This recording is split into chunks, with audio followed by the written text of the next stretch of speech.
Hey guys, tonight we're heading deep into the folds of northern Chile, a place so quiet, so steeped in shadow, that the sun rises twice every single morning.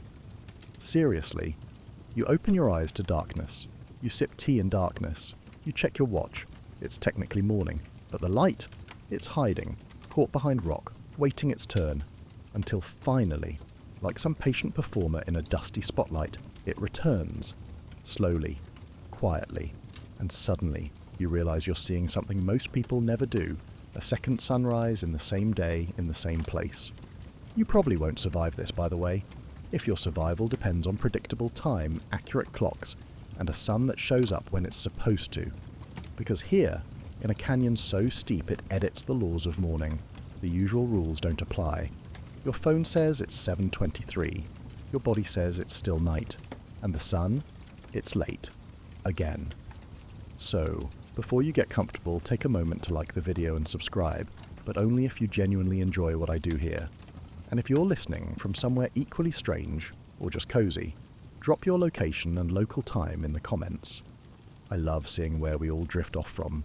Now, dim the lights, maybe turn on a fan for that soft background hum, and let's ease into tonight's journey together. You trudge through the desert, feet crunching gently on a narrow trail cut into the side of a canyon. The light is soft, but not morning soft. It's cliff reflected, sky filtered, everything around you still feels half asleep, like the landscape itself hasn't gotten the memo that it's morning. Somewhere above, the first rays of sunrise have already touched the mountain tops. You can't see them from where you are, but you can feel them, like warmth behind a wall. You're in a small village called Camiña, tucked deep in Chile's Tarapacá region. It's one of several Andean villages where the geography plays this clever little trick. You see, the village is carved into a narrow valley. A crack, really.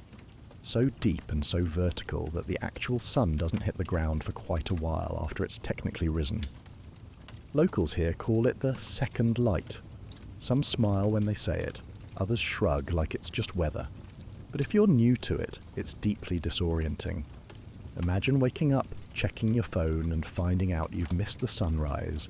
Except, you haven't. Not really. It just hasn't arrived yet. The light is up there, high above your head, lighting up the peaks, kissing the ridges, warming the condors.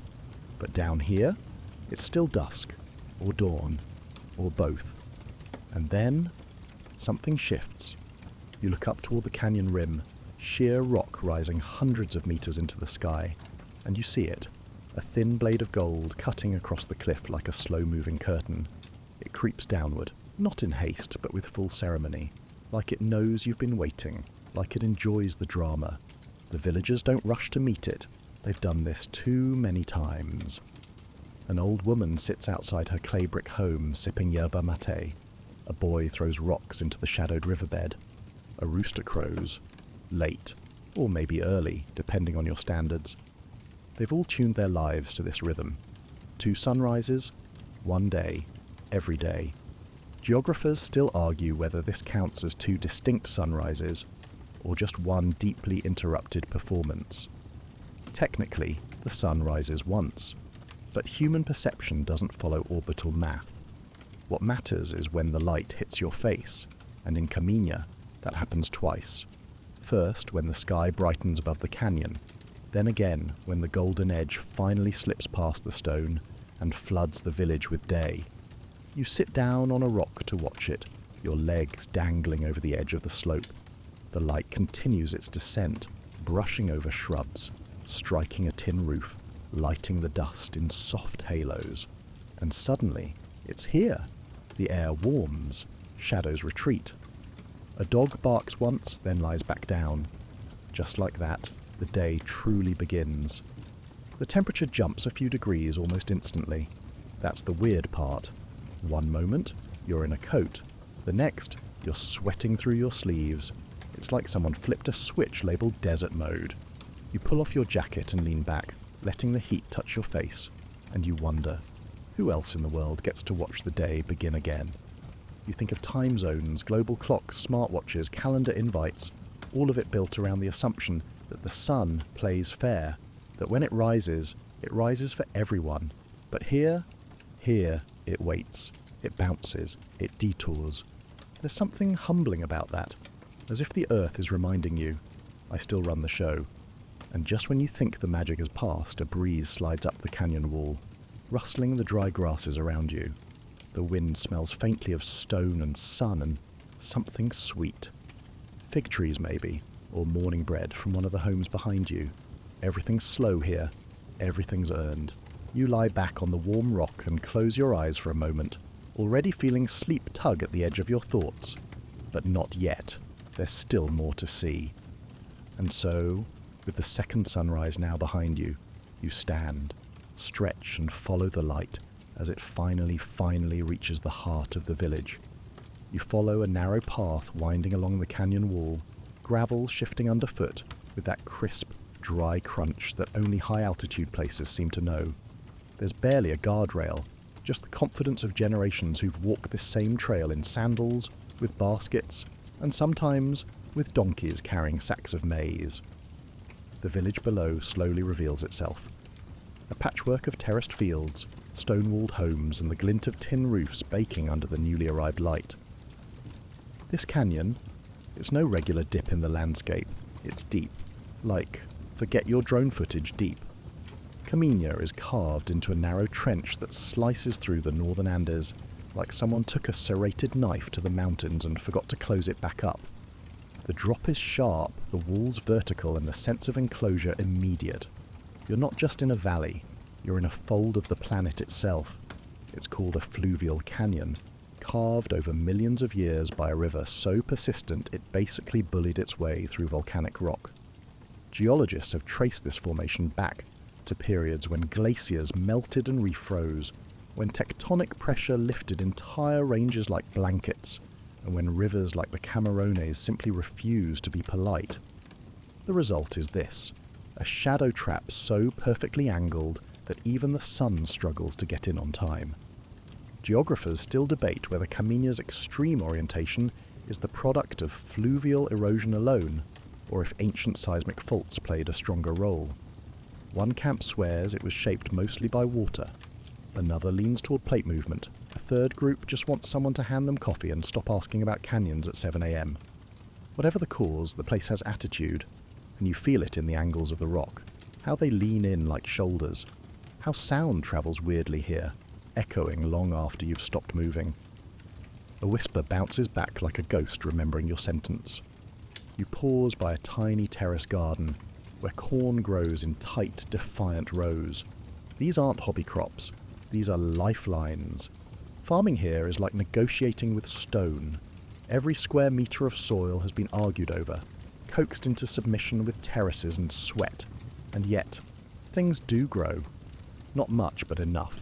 You see tomatoes, beans, even a few onions swaying like sleepy dancers. And there's a water canal too, slender and ancient-looking, snaking its way across the path. It's fed by snowmelt from the high Andes, travelling dozens of kilometres just to drip through these narrow lanes. That same water over centuries carved this canyon deep enough to delay the sun. You dip your fingers into the canal. The water is mountain cold, crisp, and clear enough to make bottled brands feel like swamp juice. A hummingbird flashes past, wings buzzing like a mechanical toy. It hovers near a bloom for a moment, then zips into shadow, vanishing entirely in the cliff's dark. Everywhere around you is contrast. Warmth and cold, light and shade, silence and echo. Even time seems to wobble. Your body's convinced it should be mid-morning. Your surroundings argue otherwise. You can hear birds, but not many. Mostly the ones that don't mind flying at weird angles between rock faces. You stop at a flat ledge, a favourite lookout spot, according to a small carving etched into a stone. From here, the whole village stretches out in layers. Roofs, walls, people moving slowly in the late morning sun. A dog barks once, then gives up. And above it all, those canyon walls still holding on to shadow like it's a secret. There's something oddly comforting about being small here. Like the earth made a quiet pocket where life just continues, unbothered by how the rest of the planet tracks light. Tour guides don't usually bring people to this part of Chile. It's not exactly photogenic in the conventional sense. No sweeping desert dunes, no colourful lagoons, just dust, stone, and the occasional donkey. But if you linger long enough, you notice something else. Every house seems to be built with one thing in mind: angle. Doors, windows, even laundry lines are positioned not toward views, but toward the moment when the sun finally does arrive. It's not about enjoying the light, it's about maximizing it. When you only get a few focused hours of sun per day, you don't waste them. And then there are the mirrors. Not many, but here and there, hung on wooden frames tucked into rooftop corners, you'll spot old reflective panels, not the fancy solar ones, just salvaged sheets, polished metal, bits of broken mirror, all placed to bounce light into kitchens, doorways, shaded corners. It's a literal game of geometry, stealing light from above and directing it below, one reflection at a time. Locals call this chasing the light, as if the sun is a shy friend you have to lure out with clever tricks. You lean against the ledge railing, letting the heat soak into your back. Somewhere behind you, a child laughs, clear and loud. The village is fully awake now, bustling in its quiet, grounded way. The light has arrived. The day is real. And for the next few hours, Camiña shines like any other place on Earth. But it won't last. You know that by afternoon, the sun will begin its climb out of the canyon again, the shadows will stretch back over the fields, and the village will return to the gentle lavender gloom it knows best. So you stay a little longer, watching as light bounces from stone to window to mirror to wall, until the whole place seems to glow, not with brightness, but with cleverness. A canyon that delays the sun, and a village that makes it work anyway. You're walking now through the centre of the village, where the sun has finally arrived, splashing golden light onto the dusty main square and making the adobe walls glow like caramel.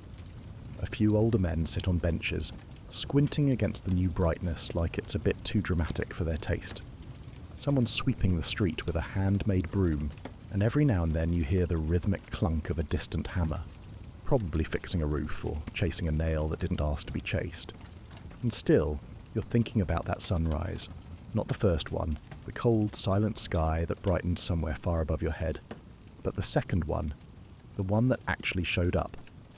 Because here's the thing, the sun does rise once, astronomically, universally. That's not in question, but in Camiña, it behaves like it has stage fright, like it gets halfway up over the mountains, peeks into the canyon, and decides to wait a while before making its full entrance. You stop at a cafe with exactly 2 tables and a counter that might have once been part of a truck.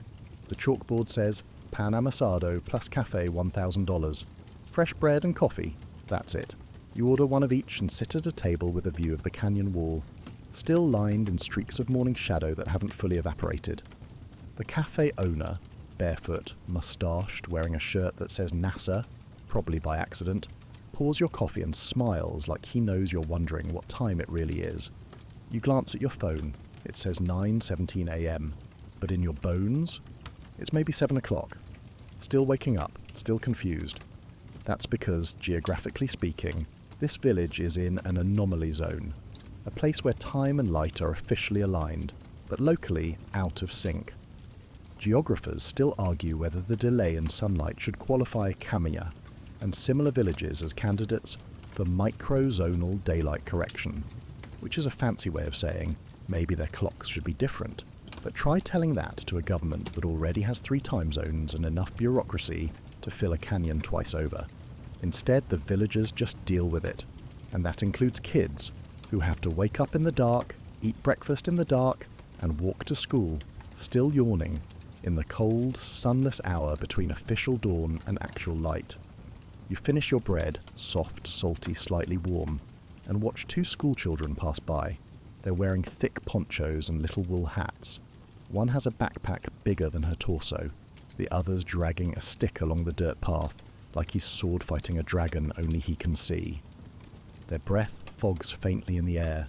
It's still cool down here, even with the light creeping in. That's another thing about this place. Warmth doesn't arrive with the first sunbeam. It takes time. The stone has to absorb it. The air has to shift. It's like the village has to be convinced that it's allowed to be warm today. Some families have solved this with fire. Small clay stoves puff out faint trails of smoke from backyards and courtyards. fed with wood hauled from higher up or bartered from neighbours. Others have adapted their morning routines. Sleep late, start late, and let the day unfold like a slow song. It's a system. It's not efficient, but it works. In fact, the whole daily rhythm here is built around the sun's second arrival. Church bells don't ring until the light reaches the chapel. The bakery doesn't open until shadows lift from its oven door. Even the dogs don't bark much until there's something to see.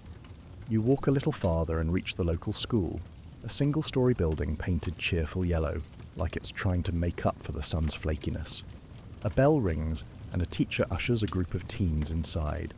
You hear a snatch of conversation, something about algebra, something about empanadas. Typical stuff. Except behind it all is this quiet, odd awareness. The sun just got here. It's as if the day, for everyone here, doesn't start until they feel it. And that does something weird to your sense of time. You think about all the places where sunrise is taken for granted, where people rise with the light, not ahead of it, where dawn is not a maybe, but a given. Cities, airports, farms, apartment blocks, all ticking along to a reliable rhythm of dark to light today. But here you have to wait. And in that wait is a kind of reflection, a quiet stretch of morning where things are still cool, unlit, and yours. You turn your face toward the canyon wall.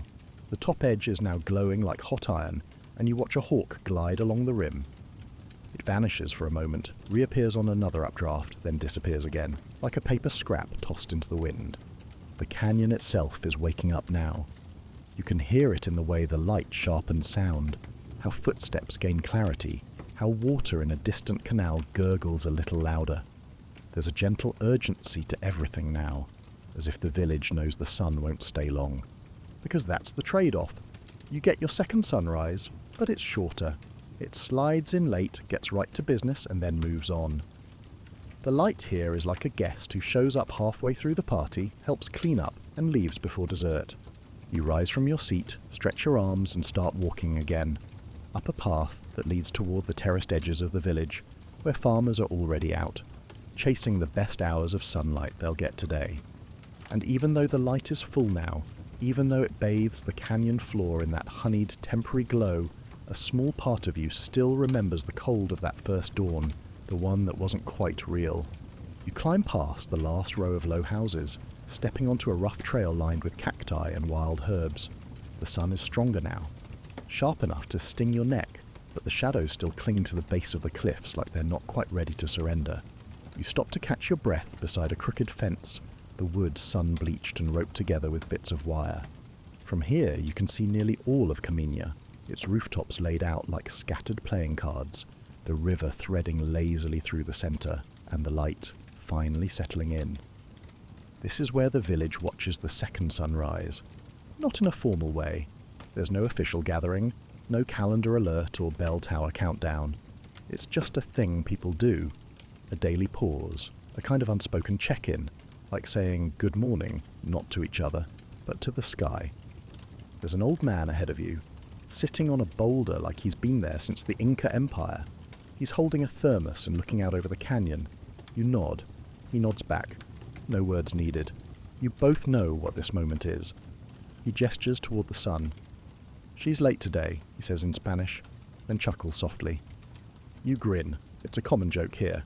Because the second sunrise isn't just a meteorological fluke. It's a whole mood, an expectation, a presence.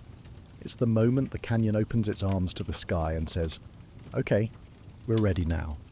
And somehow, no matter how many times you see it, it still feels earned. There's no drama in the first sunrise, the one that brushes the mountain peaks while everyone is still shivering in shadow. That one's impersonal, indifferent. It happens up there. But the second one, that's yours. It moves slow. It warms your hands, it glints off your coffee spoon. It hugs the walls of your home in gold and tells your circadian rhythm, you made it. Geographers still debate whether this staggered light affects long-term health, particularly circadian cycles and vitamin D absorption. Some claim locals adapt through dietary compensation and evening sun exposure. Others think the body just learns the rhythm like a song played in a strange key. Either way, you can feel it in the way your brain registers the light, First as an idea, then as a fact. It makes you wonder what sunrise even means. In most places, it's a trigger. Alarms go off, coffee pots click on, cities begin to hum. But here, in this sleepy fold of Chile, it's more like an invitation. You don't react to it, you wait for it. And when it finally arrives, it's never loud. Just a quiet sweep across the ground. A moment when the lizards come out. When shadows soften. When people lean into their day rather than leap at it. You spot a woman nearby spreading laundry on a wire between two stones. She lifts each piece slowly, squints at the light, then smiles faintly as if the sun finally earned its keep. She's been waiting too. And what happens if clouds roll in?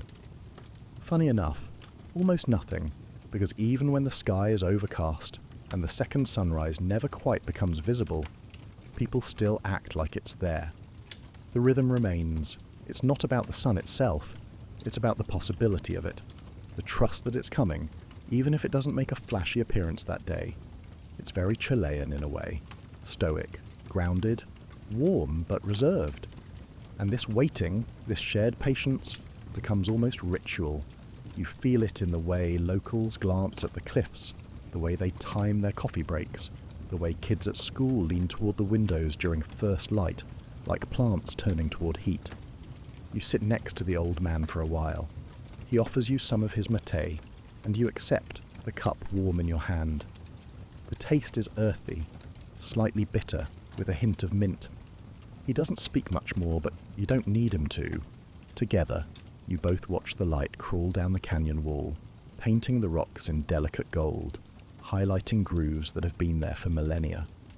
One stone face looks almost carved, like a forgotten god with a tired smile. You think about how many eyes have watched this same show, how many generations of farmers, shepherds and wanderers have tracked this second sun, their bodies adjusting not to clocks but to cliffs. And as you sit there, you realize this village doesn't just watch the sunrise, it lives inside of it. The canyon turns the act of mourning into something spatial, something felt. It's not a beginning, it's a continuation, a slow unspooling of warmth through stone and silence and air that still smells faintly of dust and eucalyptus. And just before you stand to leave, you see it, the final patch of shadow, tucked under a boulder at the edge of the cornfield, melt into light. Second sunrise complete, and the day, finally, feels real. You keep walking, now along a narrow path etched into the upper slope, just above the highest terraces. The air is thin here, clean, dry, sharp at the edges like a blade that's been left in snow. Below, the village hums in slow motion, soaking in the hard-earned sunlight. But where you're headed, the light still lags. You're climbing toward the lip of the canyon, to the place where the real trick begins. Because you've seen the second sunrise from inside the canyon, now it's time to understand why it happens. You reach a rocky outcrop, barely enough space to sit, but you squeeze in. The view is staggering. Behind you, the flat brown vastness of the Atacama Plateau stretches out like an ancient parchment. In front of you, the canyon drops like an axe wound, sudden and clean, carving the world into two vertical slices, and at the far edge the sun blazes, already high in the sky, though it's only been visible down in Camiña for maybe 40 minutes. The illusion clicks into place. From up here, you finally see it, the way the eastern canyon wall blocks the early morning sun entirely, casting a massive mountain-wide shadow straight across the valley, like a curtain drawn tight.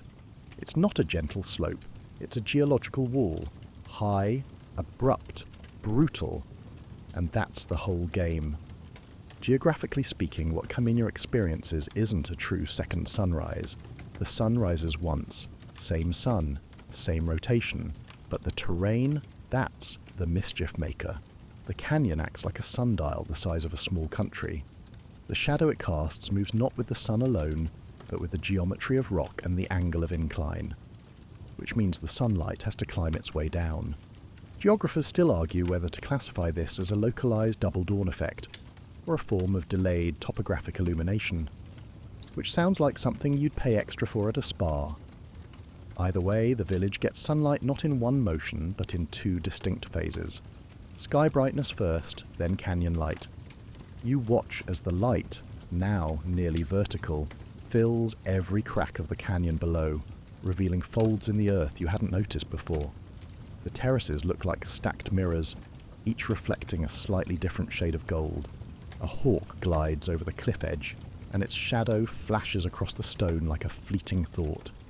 And then your brain does that thing it always does in strange landscapes.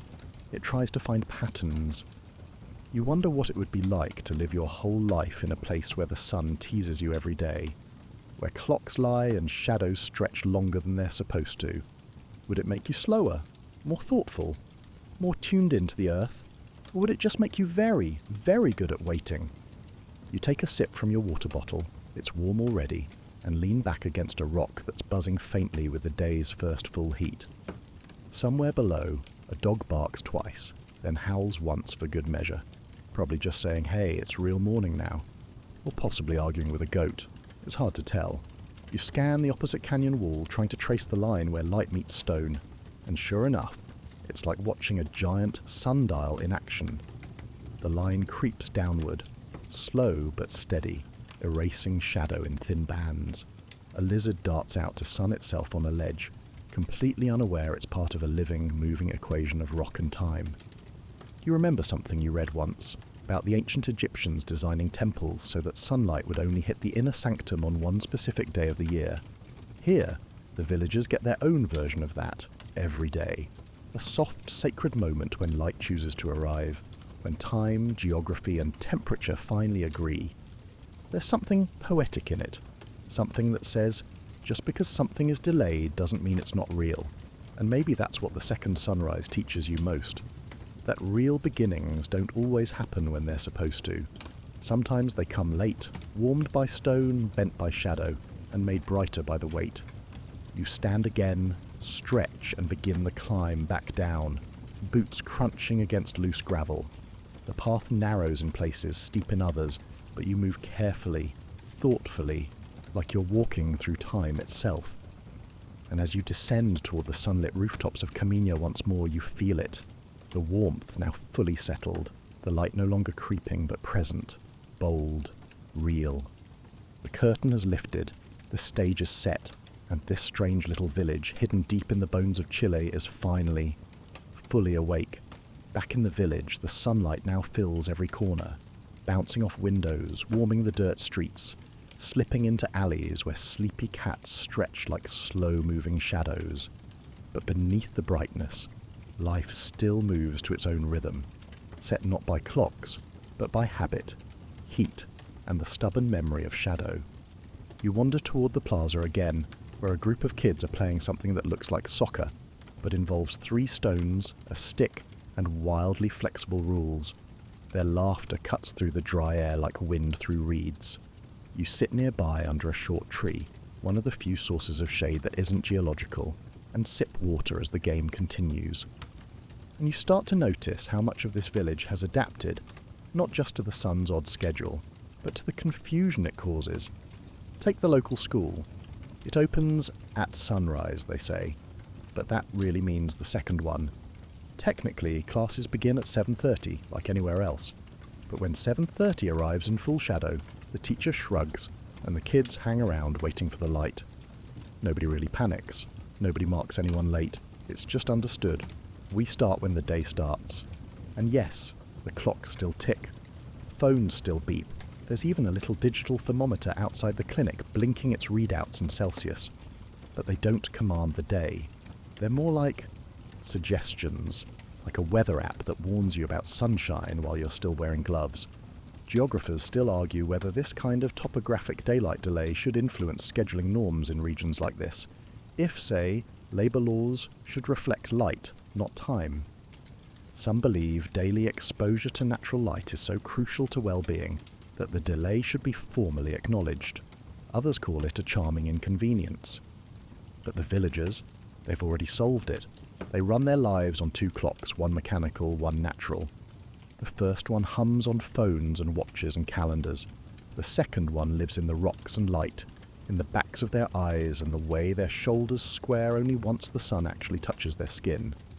And that friction, Between mechanical time and light time is where the real beauty lives. You walk past a house with a hand-painted sign that reads, "Si no ha salido el sol, no es hora." If the sun hasn't come out, it's not time yet. It's not just cute, it's policy. You chuckle. Imagine if the rest of the world ran on that logic. Rush hour would start when the light hit your steering wheel. Alarms would go off when the sun licked your pillow. Emails would be read only after breakfast warmed naturally. Honestly, it doesn't sound terrible. You cross a small footbridge over the river, a shallow stream this time of year, but still loud, still pulsing like a vein through the canyon. Its sound is oddly reassuring. Constant, anchored. Unlike the sun, the river doesn't hesitate, and then you reach the town's small solar panel array. 5 large collectors perched on a slope like sunflowers in formation. A modern touch in an ancient place. You pause. Solar panels? Here. Seems counterintuitive, right? In a place that literally doesn't get sun until mid-morning. But that's the magic trick. Once the light does arrive, it's intense, concentrated. Like the canyon's delay makes the sunlight arrive with extra punch. The stone reflects it, the angles compress it. The whole village becomes a sun trap. So, yes, they use solar. Sparingly, strategically, enough to power the health centre, the school lights, and a radio that plays scratchy music most afternoons. Still, it's not perfect. The delay does cause problems. Some tourists show up early, confused and grumpy, expecting bright skies at 6 a.m. They fumble with camera settings, trying to snap the perfect dawn, only to realise dawn hasn't really happened yet. Others come for the double sunrise, and leave thinking they missed it because they didn't understand what they were watching. It's subtle, this second sunrise. Not explosive, not golden hour perfection. It's a creep, a glide, a whisper. And if you don't know what to look for, you'll blink and miss it. Which is kind of poetic too. Because Camiña isn't here to entertain you. It's not built for likes or reels or viral light shows. It's built for living, for farming, for waiting, for surviving in a landscape that bends the sun like a spoon in hot tea. And the people here, they know how to listen for the light. You walk a bit more and find a quiet bench near a chapel, a squat building of whitewashed stone and faded blue trim. The bell doesn't ring until noon, not out of laziness, out of understanding. Noon here means true light. Not just time passed, but day lived. You sit, you breathe, and for a moment, you feel what it means to exist in a place that doesn't just receive the sun, but negotiates with it, where light is not a guarantee, but a visitor, always late, always welcome. You're back on the move, following a quiet footpath that loops behind the village and climbs again, this time toward a cluster of smooth, rounded hills that rise like sleeping animals just beyond the canyon. The sun is high now, but it's not harsh, more like a companion. One that finally showed up to walk beside you after ignoring your text all morning. The trail passes by a crumbling stone wall, ancient, maybe pre-Incan, and next to it a shaded alcove where someone stacked offerings, a few coca leaves, a coin, a carved stone, a humble tribute to something unseen, a gesture of thanks perhaps for another sunrise that finally came. Because long before satellite data and topographic contour maps, people here noticed this strange delay in the sun's appearance, and they didn't call it canyon geometry, they called it intention. The sun didn't rise late, it chose to. They told stories, still whispered today, about a mountain spirit who stole the sun each morning and had to be convinced, coaxed, or even tricked into letting it go. Some tales involve condors, others foxes, some just old women who talk to rocks. But the idea was always the same. The delay was personal. It wasn't physics. It was myth. You pause beside a dry shrub that smells faintly of sage. Beyond it, someone's painted a rock with the symbol of the Inti, the Incan sun god, complete with radiating lines and sleepy, half-closed eyes. A reminder that even gods here take their time. Geographers still debate whether these myths arose because of the sun's delay, or whether people simply grafted stories onto a strange landscape they couldn't yet measure. But either way, the legends stuck. passed down in kitchens, repeated during festivals, hidden in lullabies, and etched into weavings that shimmer gold when the light finally arrives.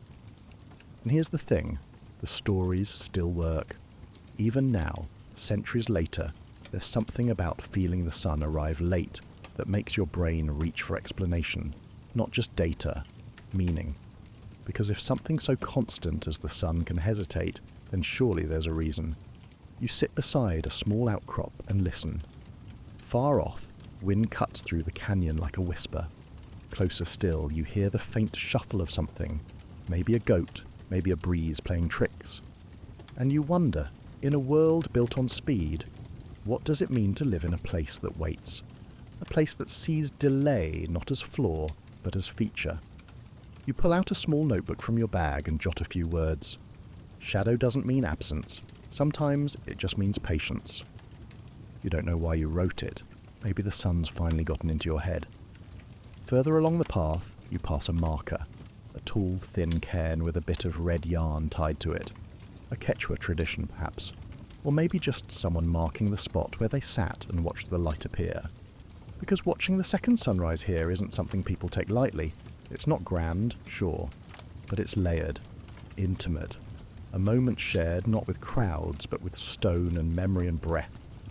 You recall a phrase the old man at the overlook muttered earlier. Sunrise is a promise, not a schedule. And now it clicks.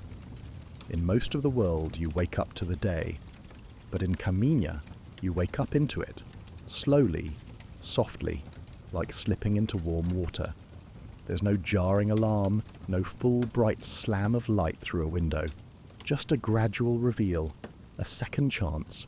It's hard not to feel changed by that. You walk back toward the village now, slower than before, letting your feet kick up dust in lazy, meditative rhythm. Everything around you glows slightly. Walls, shrubs, even the path itself, as if the sun is apologizing for being late by pouring just a little more kindness into its light. You pass a group of kids playing cards in the shade of a wall. One of them waves, another offers you a peanut. You nod, take one, chew quietly. The shell is dusty, the peanut warm. Somehow, it's perfect. You glance at your watch, it's nearly noon. Back in the city, you'd be 3 emails deep, hunched over a keyboard, wondering if you had time for lunch.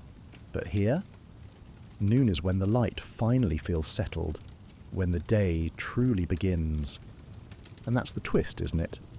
The second sunrise isn't just about when the sun hits the ground. It's about when you feel ready to move, to work, to exist. And in Camiña, that moment comes not with the clock, but with the light. The earth turns, the sun rises, the canyon waits, and you, whether visitor or villager, learn to wait with it. You're walking again, tracing the switchbacks that wind toward the lower terraces, where the soil's just dark enough to tempt crops into existence. Down here, the light has settled. Less dramatic now, more familiar, like a friend who finally took off their sunglasses and said, "Okay, let's talk." This is where the land really shows its stripes. The terraces ripple outward like ancient fingerprints, each one carved by generations who refused to let gravity dictate what could grow. Rocks form tight little walls, holding back earth that was carried up, bucket by bucket from below. You crouch down near a row of onions, thin green threads poking from soil still cool to the touch, and you wonder how anything survives here at all. And yet it does, because while the sun arrives late, it doesn't skimp once it shows up. The light in Camiña doesn't brush the land. It leans into it, full-bodied, heavy, focused. Geographers still argue whether this delayed but intense sunlight changes the flavour profiles of what grows here. Some say yes. The crops here develop slowly in the shadowed mornings, then ripen quickly once the light hits, giving the fruit a deeper sweetness or sharper edge. Others say it's just altitude and dry air doing their thing. Either way, the tomatoes here taste like they've lived through something. And they have. You walk past a small shed with open doors where sacks of dried peppers hang like red chandeliers. A woman waves you inside, offers you a taste. Slightly smoky, warm on the tongue, with a sweetness that catches you by surprise. "Son," she says, smiling, but only the second one. She's not joking. Farmers here schedule their planting and harvests, not by the calendar alone, but by shadow. The deeper the canyon, the more carefully they time the season. A few days' delay in light can shift the entire cycle. Here, sunlight is currency, and everyone is an economist. You help her move a few baskets, dried beans mostly, and in exchange, she hands you a small cup of chicha, fermented maize drink. It's fizzy, tangy, and surprisingly cold. Probably kept underground in a clay pot, another gift of the earth. You sip, and the moment expands. Because everything here moves like that. Measured, adjusted, patient. Not slow out of laziness, but out of respect. Like the canyon teaches you to wait, so that when the light does come, you know how to receive it. You step outside, eyes adjusting to the now full sunlight, and catch a glimpse of something odd. A line of birds standing on a terrace wall, all facing the same direction. They're small, maybe some kind of finch, and they don't move much, just perch and watch. Then it hits you. They're waiting too. Turns out, some species in the area have been observed to act. Strangely, certain birds delay their first songs until well after astronomical sunrise. Others split their activity. Short burst at light rise, then a longer one at sunstrike. Scientists are still trying to explain it. Could be temperature, could be light angle, could be bird psychology for all we know. Which, let's be honest, is just wild guesswork with feathers. You sit near a thorny bush and listen. Sure enough, a nearby bird, maybe a duke or finch, starts to sing. Not loud, just a soft rising pattern that trails off like it's remembering something. Then silence. Then another trillion. It's like they're tuning their voices to match the slope of the light. And then a louder chorus from farther off. Doves, maybe, or something larger. You smile. It's not a dawn chorus. It's a late morning encore. The birds, like everyone else, have learned to split the day in two. You jot another note in your book. Even the animals know how to wait. You keep walking, the sunlight now hot against your shoulders. But there's wind too. A canyon wind that rises from below and brushes past you like it's in on the secret. It smells of dry grass and distant eucalyptus. You stop and let it move around you, tugging lightly at your sleeves. The fields here are quiet. A few farmers bend low, checking leaves, testing soil with their fingers. Nobody rushes, nobody yells. There's work to be done, sure, but they've learned. The sun only gives you a few solid hours, so you don't waste them on panic. You see one farmer lean back, hands on hips, eyes toward the canyon wall like he's watching a clock made of rock. Maybe he is. Maybe he's just measuring time by the angle of the shadows. Or maybe he's just thinking about lunch. You look back toward the village, now glowing in its full second sun splendor, and you realize how easy it is to forget the strange rhythm it lives by. Right now, it looks normal, bright, typical, but only because you know what it took to get here. The delay, the wait, the patience carved into every stone. This isn't just a village with unusual light. It's a village that remembers darkness and chooses to bloom anyway. And that's worth seeing. You wander farther from the center of Camiña now, the path thinning as it snakes toward a steep overlook. You're not alone on this one. 2 tourists pass you on the way back, sun hats askew, cameras dangling uselessly. One mumbles something about missing it. "I thought it would be bigger," the other says. And that's exactly the problem. Because the second sunrise isn't a firework, it's a whisper, a shifting of air, a quiet trick of light that only matters if you feel it. And most travellers don't. You reach the lookout just as a guide is finishing a talk with a small group. He's pointing toward the eastern cliff wall, tracing the movement of the light with his hand. "It begins there," he says, then climbs down like a curtain falling backward. One tourist squints and asks, "But where's the second sun?" The guide smiles the way only someone who's been asked that 1,000 times can smile. "It's not a second sun," he says, "just a second moment. The first one is official, the second one is human." You sit on a nearby rock and listen as the group trickles away, already thinking about lunch or charging their phones or uploading something that doesn't quite capture what they just experienced. That's the thing about this place. It's hard to bottle. Camiña doesn't offer spectacle. It offers subtlety. The kind that slips past you if you're not still. If you're too busy asking where the show is, you miss the feeling of the stage being built around you. Even satellites don't quite get it right. In fact, if you look up the village on Google Earth, the lighting's often off, sometimes showing it in full sun at times when locals know better. The algorithms don't read canyon depth well. They calculate daylight by horizon angle, not by the actual obstacles between sky and soil. Geographers still debate whether this calls for new models in mapping sun exposure, especially in topographically extreme areas like this. Some cartographers have started developing light delay overlays for maps, shading areas that receive sun later than expected. Camiña is practically a test case.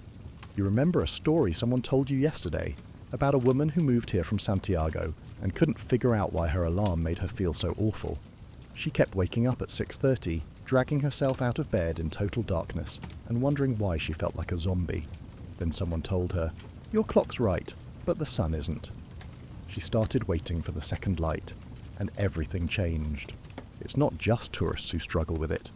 Even delivery drivers complain. GPS might say they've arrived, but the street signs are still invisible in shadow.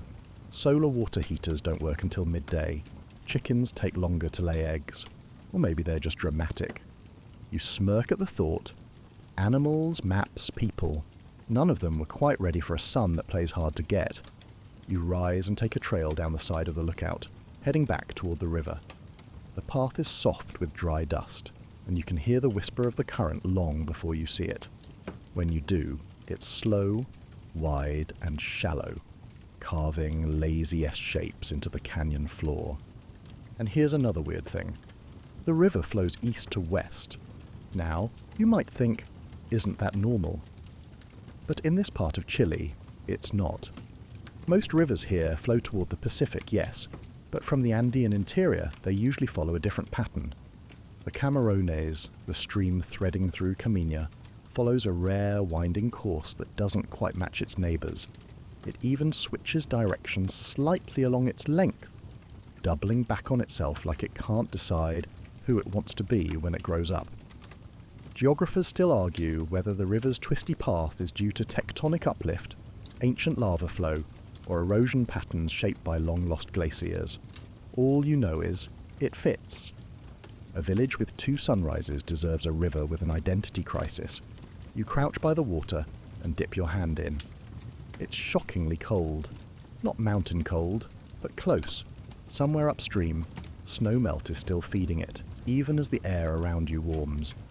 You sit there a while, just listening, to the water, to the rustle of wind through brittle plants, to the distant knock of a hammer echoing off stone, and it dawns on you, again, that this place operates on rhythm, not precision. That if you try to measure it by the usual tools, you'll always come up short. It doesn't rise when it should. It doesn't flow the way it's supposed to. It doesn't light up in the order the world expects. It just is. And maybe, you think, that's why people keep trying to explain it, to map it, to tag it with terms and time zones and sun angles. But the real story? It's not in the data. It's in the wait. It's in the moment when the sky finally opens and the light touches your skin and, you know, this is the beginning. Again. You follow the river's edge now, where the earth is dark and rich and feels almost out of place in this dry land. Birds flutter in and out of the scrub brush, and a group of goats clamber confidently across rocks that would make you hesitate. One of them pauses to look at you, wide-eyed, mildly judging, and then continues, like it's late for something. You pass a crooked sign painted in flaking white letters, Huertos Familiares, family gardens. Beyond it, a narrow footpath cuts through a cluster of tidy garden plots, each one bordered with stacked stones and string fences. Corn stalks stand tall despite their cramped quarters. Squash vines sprawl with ambition. Tomatoes cling low, already blushing under the sun's delayed touch. It's like you've stepped into a living clock, except here, the minutes are measured in leaves and the hours in shadows. This whole area thrives not just on sunlight, but on its timing. The villagers here have become masters of adaptation. They grow what suits the rhythm. Shade-loving plants get the early plots. Heat-hungry crops are planted higher up, where the light lingers longest, and everything is scheduled to match the strange dance between earth and sky. One man, arms streaked with dirt and a spade resting over his shoulder, waves you over. He's standing beside a curious setup, half greenhouse, half mirror trap. He grins as he points to a reflective panel he's rigged from scrap metal. "I make my own sunrise," he says, laughing. And honestly, he kind of does. That's the latest innovation here, reflected light farming. Locals have begun experimenting with mirror arrays to bring sunlight into shaded areas earlier than nature would allow. Not enough to change the weather, but enough to wake a few plants early. A jumpstart, a compromise. Geographers still debate whether these grassroots hacks count as climate resilience or just rural ingenuity.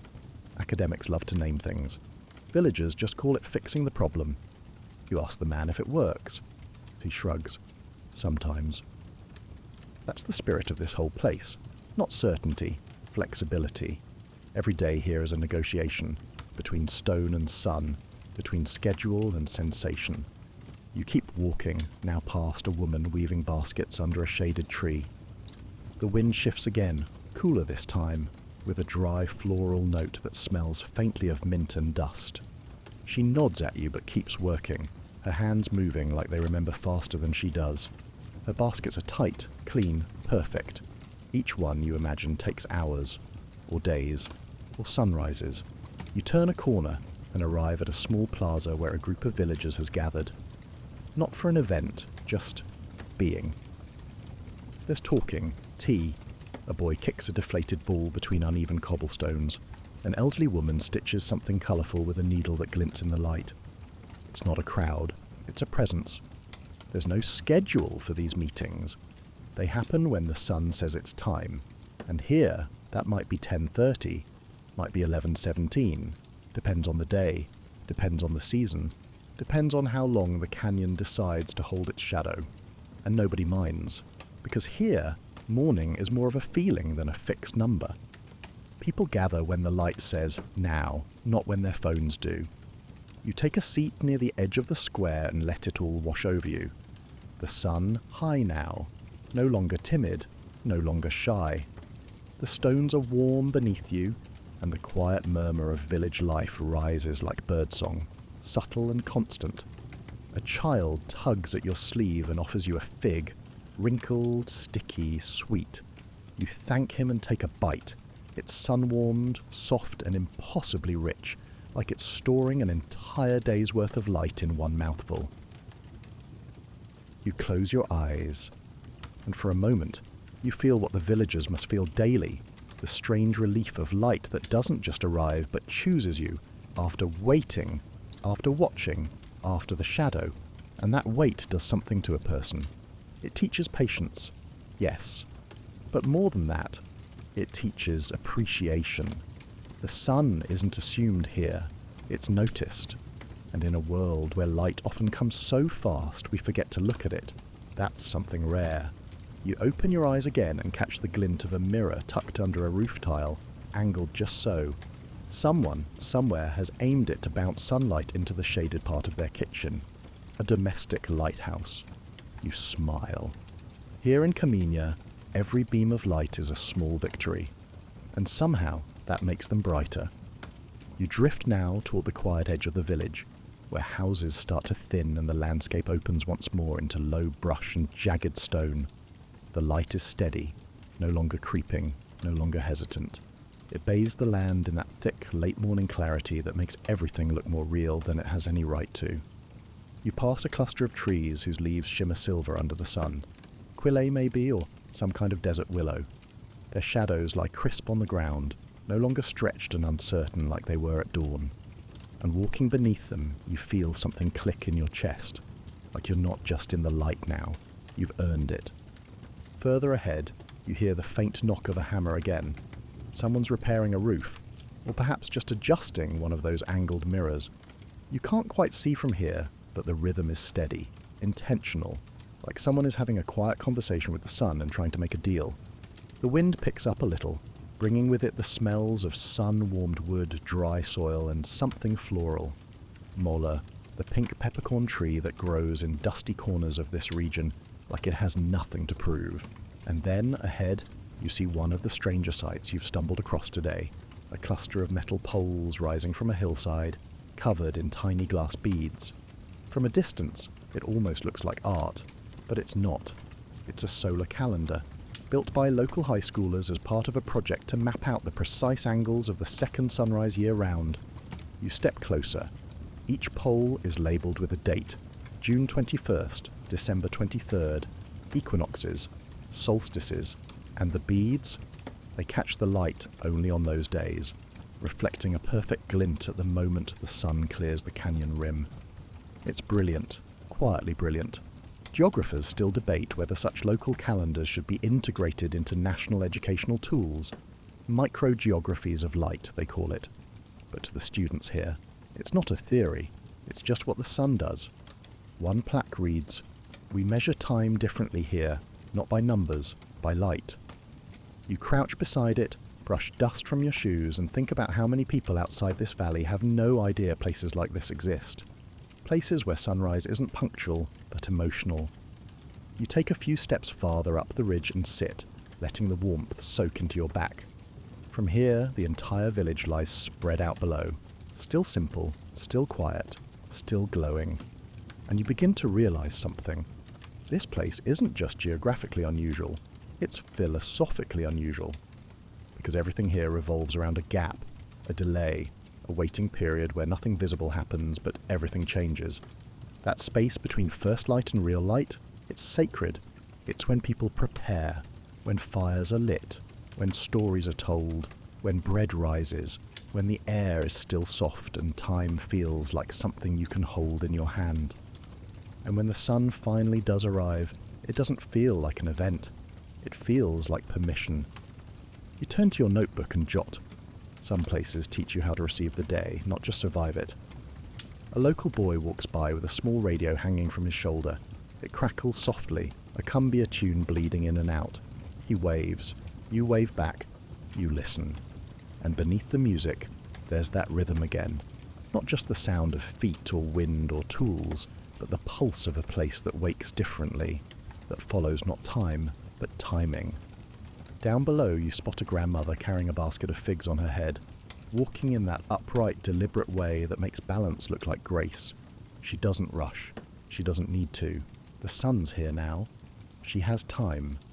You wonder what it would be like to live like this always. Not just visit, not just marvel.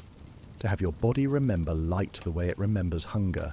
To measure your days not by alarms, but by when the cliffs stop holding back. And maybe it would change you. Maybe you'd stop checking your phone so much. Maybe you'd stop expecting things to happen on time and instead start noticing when they happen well.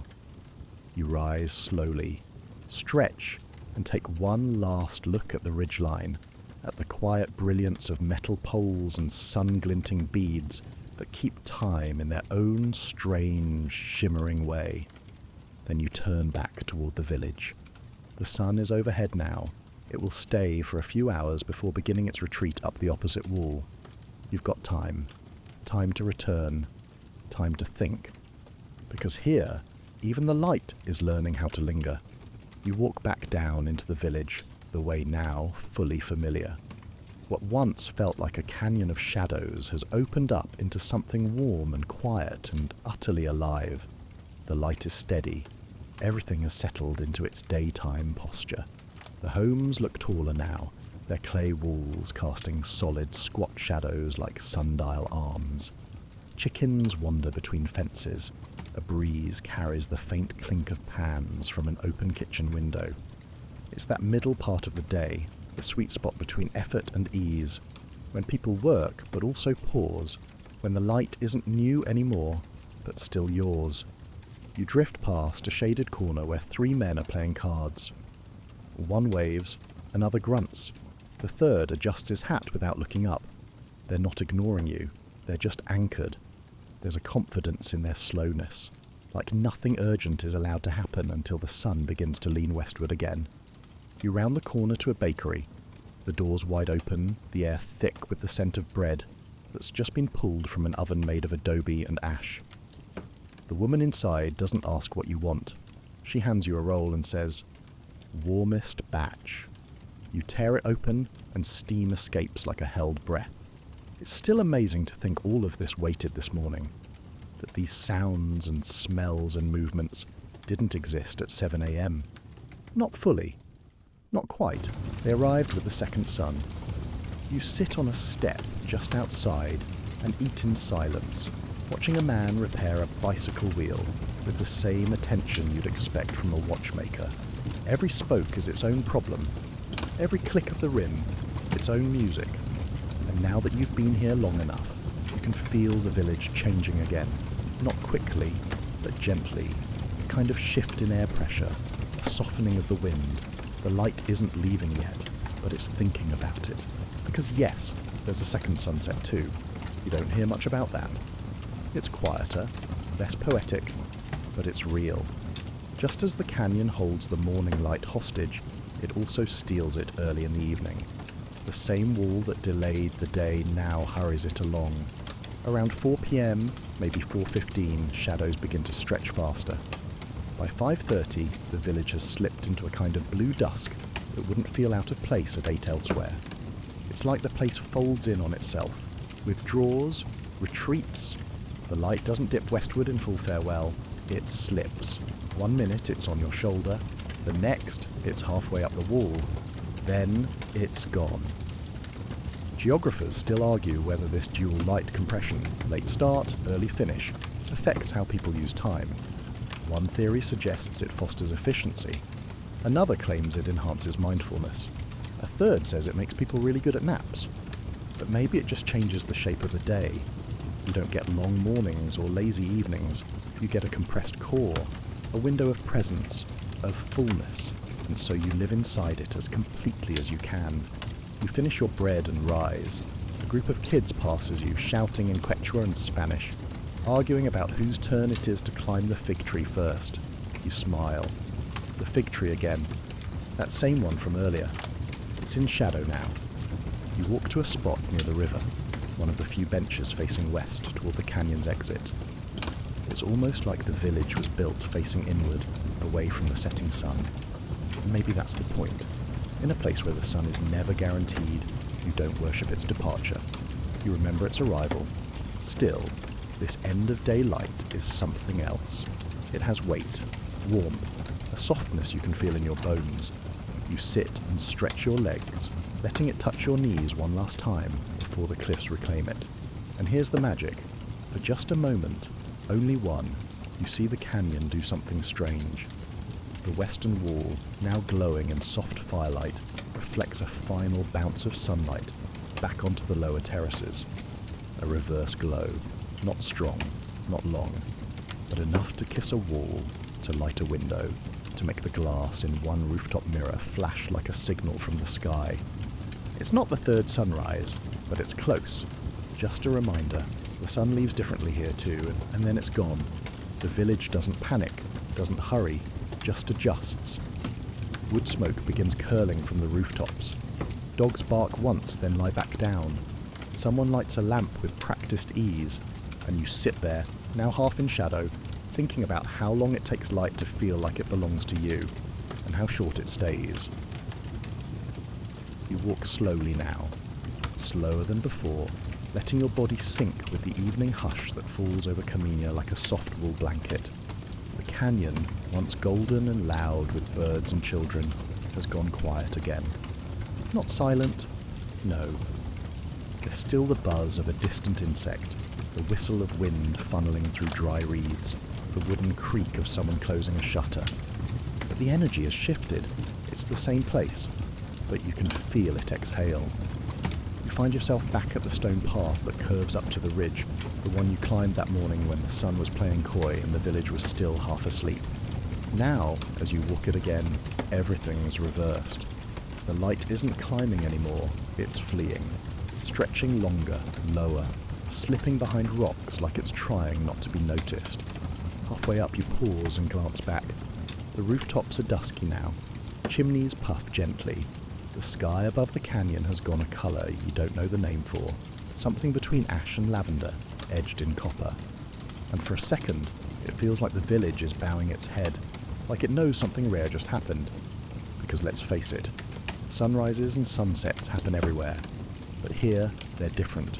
Here they're not just daily events, they're acts of trust, of endurance, of awareness. You reach a flat stone near the top and sit down. You've been here before, but this time the view feels heavier, not sad, just full. A kind of fullness that only comes after effort, after waiting, after light that didn't show up until it was good and ready. A breeze finds you and presses your shirt gently against your skin. It's cooler now.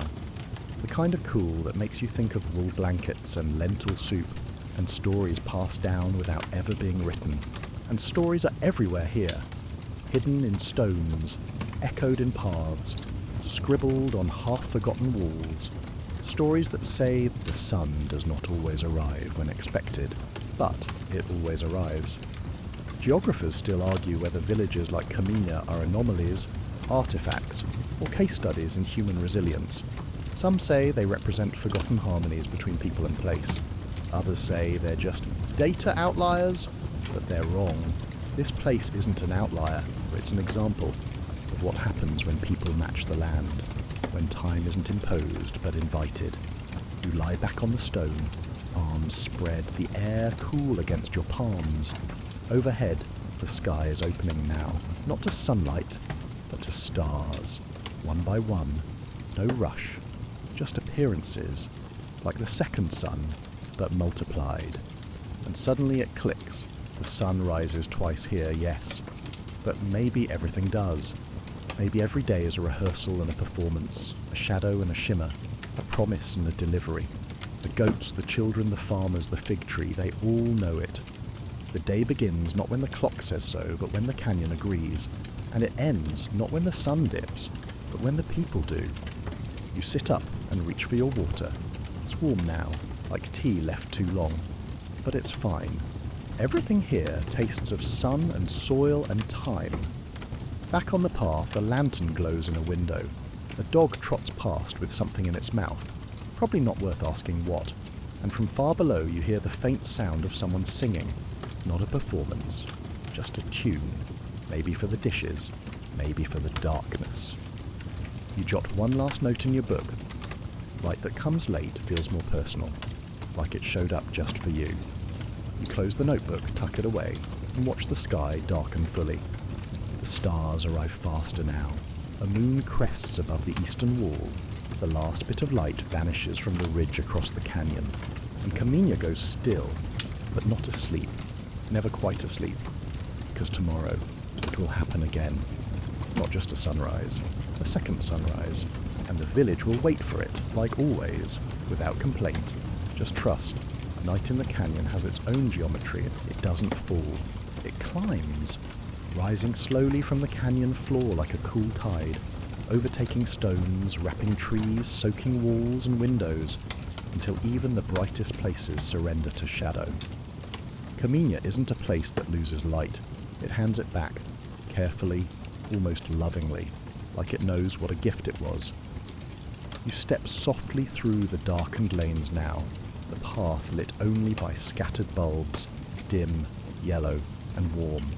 They don't fight the night, they just make space in it. Your boots scuff faintly in the dust.